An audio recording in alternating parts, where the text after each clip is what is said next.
ఇది శుభోదయము, క్రీస్తు జన్మదినము. ఇది లోక కళ్యాణము, మేరీ పుణ్యదినము. Happy Christmas.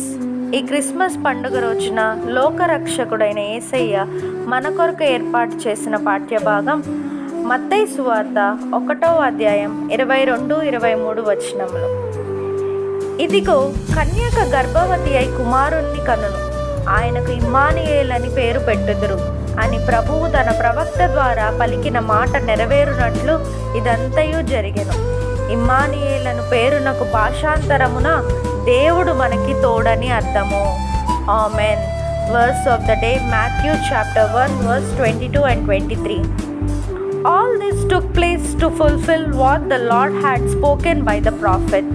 Behold, the virgin shall conceive and bear a son, and they shall call his name Emmanuel, which means God with us.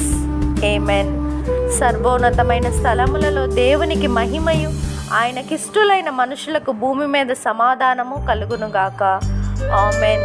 This is the day that the Lord has made. Let us rejoice and be glad in it. Amen. Happy Christmas.